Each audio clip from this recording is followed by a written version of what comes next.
se mariage me forna, le Christ est âme, ave le âme, et bien des dames, ami, il le qui mi coco, mi comme fue Yesu et pour ma sœur et pour ma sœur, y'a bon fue Yesu pour ma sœur, y'a comme femme de Oya, se mariage me forna, le Christ est âme, ave le âme, et bien est âme, ave, le qui mi coco, mi comme fue Yesu, et ma sœur,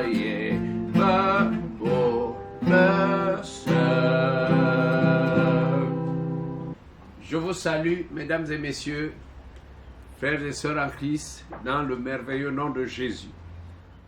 Gloire au Seigneur. Le concubinage chronique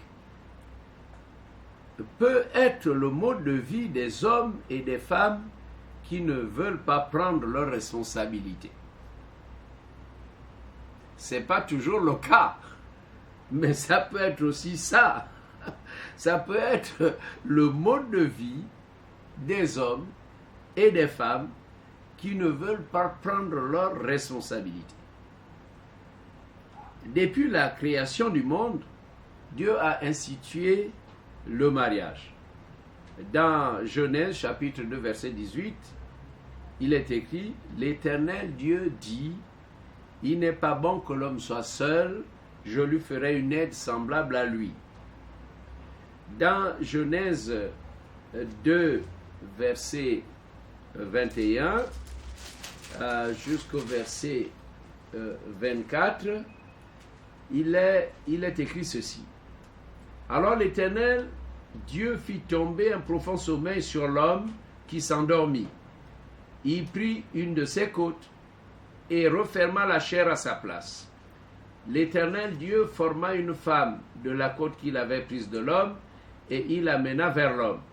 Et l'homme dit, voici cette fois celle qui est os de mes os et chair de ma chair, on l'appellera femme parce qu'elle a été prise de l'homme. C'est pourquoi l'homme quittera son père et sa mère et s'attachera à sa femme et ils deviendront une seule chair. Et puis, dans Genèse chapitre 1er, verset 27, il est écrit ceci. Dieu créa l'homme à son image. Il créa l'homme à l'image de Dieu. Il créa l'homme et la femme. Dieu les bénit et Dieu leur dit, soyez féconds, multipliez, remplissez la terre et la sujettissez. Ainsi de suite. Dieu le Créateur fut le premier officier d'état civil et le premier pasteur à procéder à la bénédiction nuptiale d'Adam et Ève, dans ce mariage entre Adam et Ève. Le plan de Dieu pour l'homme ne changera jamais. Le plan de Dieu est que l'homme et la femme se marient. Alors, il n'y avait qu'un homme, il n'y avait qu'une femme, et Dieu procéda donc au premier mariage. Il bénit le premier mariage. Il officia le premier mariage. Voilà le plan de Dieu. C'est-à-dire que toute union entre une femme et un homme doit être officialisée, doit être bénie. Quand les Juifs étaient en captivité à Babylone, l'Éternel leur parla par la bouche du prophète Jérémie. Nous trouvons ce texte dans Jérémie 29. Je vais lire pour vous ce passage dans Jérémie 29, du verset 4 au verset 7. Ainsi parle l'Éternel des armées, le Dieu d'Israël, à tous les captifs que j'ai amenés de Jérusalem à Babylone. Verset 5. Bâtissez des maisons et habitez-les. Plantez des jardins et mangez-en les fruits. Prenez des femmes et engendrez des fils et des filles. Prenez des femmes pour vos fils et donnez des maris à vos filles afin qu'elles enfantent des fils et des filles. Donc Dieu parle de mariage. Dieu, dans son plan, le plan de Dieu, ce qui planifie pour tout homme, c'est des mariages, c'est-à-dire une union encadrée, une union qui soit légitimée. Voilà le plan de Dieu. Alors, et ici, Dieu donne un canevas d'organisation. Il organise les familles. Alors, ainsi est défini le plan de Dieu pour la vie des hommes et des femmes qui vivent sur la terre. Les facteurs qui poussent l'homme ou la femme à vouloir se marier sont, premièrement, le désir brûlant de vivre dans l'amour avec le sexe opposé. Il y a un désir. Parfois, il y a un feu qui brûle. Un feu qui brûle. 1 Corinthiens 7, verset 1, je vais lire pour vous ce passage. 1 Corinthiens chapitre 7, versets 1 et 2. Pour ce qui concerne les choses dont vous m'avez écrit, je pense qu'il est bon pour l'homme de ne point toucher de femme. Toutefois, pour éviter l'impudicité, que chacun ait sa femme et que chaque femme ait son mari. Et toutefois, pour éviter l'impudicité, pour éviter la fornication, pour éviter l'adultère, pour éviter la vie de désordre. Vous savez, ce à quoi conduit la vie de désordre, c'est qu'en fait, dès qu'une fille est enceinte, le monsieur se barre, il ne paye pas le trousseau, il ne s'occupe pas. Il y a eu beaucoup de désordre, il y a des parents qui ont maudit. Et c'est parce que les gens finissent mal. Les gens finissent mal à cause du désordre. La fille d'autrui, ses parents ont beaucoup dépensé pour ses études. Ils sont en train de le faire pour qu'elle parvienne. Toi, tu viens, tu es enceinte, n'est-ce pas, la fille, et tu disparais. Regardez. Il y a tout de suite la violation du commandement, deuxième commandement qui dit « Tu aimeras ton prochain comme toi-même ». Il y a tellement de désordre, tellement de méchanceté sur la terre. Et c'est pour ça que la Bible a pris le devant. Et la Bible, c'est le mode d'emploi de l'être humain. Donc, s'il faut parler de fabricant, qui est le fabricant de l'être humain? C'est Dieu. C'est lui le créateur de l'être humain. Et lui seul peut nous donner le mode d'emploi de la machine que représente l'être humain. Notre machine, notre vie. Oui, seule la Bible donne le mode d'emploi, le mode de fonctionnement de l'homme. Et la Bible a justement pris les devants. Quand Dieu a commencé à mettre l'ordre dans la vie des hommes, mais c'est pour éviter les maladies, c'est pour éviter le sida, c'est pour éviter les IST, les maladies sexuellement transmissibles. Et l'homme n'a pas compris cela. Quand la Bible parle de fidélité, c'est pour éviter à l'homme et à la femme des catastrophes. Et c'est pour ça l'apôtre Paul, ici, quand il enseigne l'église, n'est-ce pas, des Corinthiens, une église qu'il avait fondée, il leur dit, pour éviter l'impudicité, pour éviter la débauche, pour éviter la vie de libertinage, pour éviter cette vie où il n'y a aucune garantie, où tu prends la fille d'autrui et tu n'es pas capable d'assumer tes responsabilités.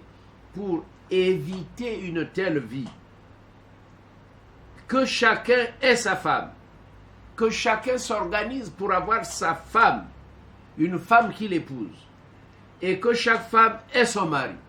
Et je voudrais dire aux femmes qu'il faut chercher à avoir votre mari. Alors, je vais vous donner quelques stratégies. Quelques stratégies pour sortir du concubinage. Donc, premièrement, faire des études, apprendre un métier, serait l'idéal pour les temps qui courent. Un homme doit s'organiser. Il faut s'organiser. Alors, c'est bien de faire des études. Chacun aspire au mariage, mais bon, on ne se marie pas comme ça. Il faut d'abord apprendre. Il y a un temps pour apprendre. Hein? Et puis, à cause des temps qui sont difficiles, c'est mieux d'apprendre un métier. Si vous apprenez la mécanique, vous aurez du travail.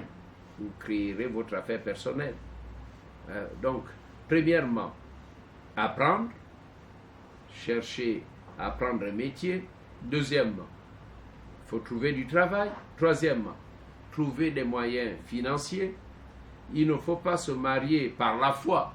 Il ne faut jamais faire ça. On ne se marie pas par la foi en comptant sur les autres. Hein. Il faut bien se préparer pour avoir des reins solides. Chers célibataires, je m'adresse aux célibataires. Je m'adresse aux célibataires. Qu'avez-vous déjà? Là, je vous pose la question. Toi qui penses que tu dois te marier, qu'as-tu déjà? As-tu du travail? As-tu une activité? As-tu un salaire? As-tu des revenus? As-tu déjà un trousseau pour ton futur mariage?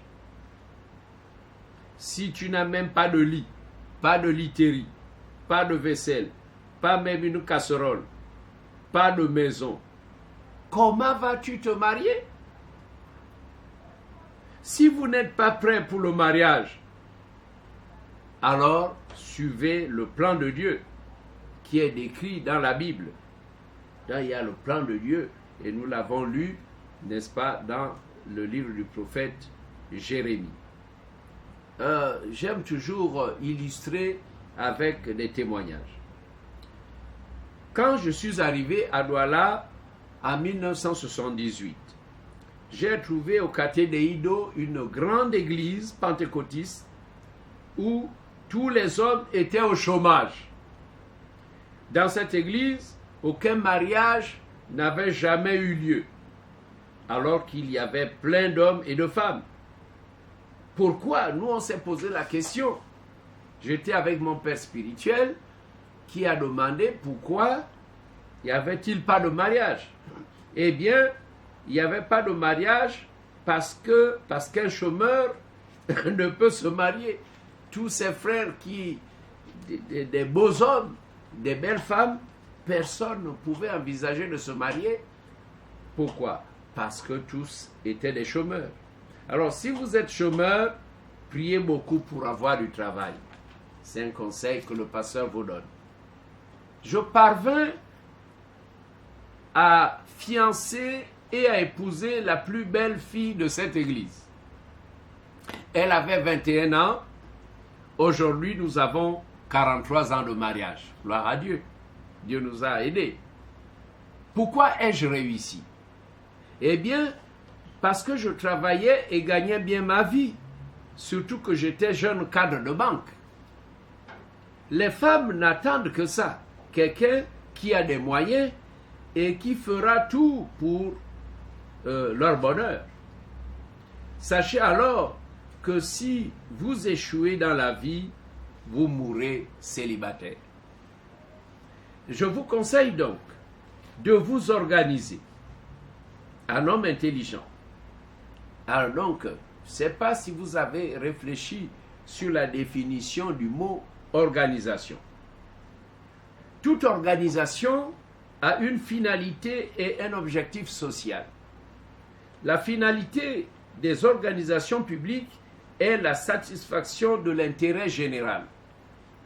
La finalité des entreprises est la recherche du profit.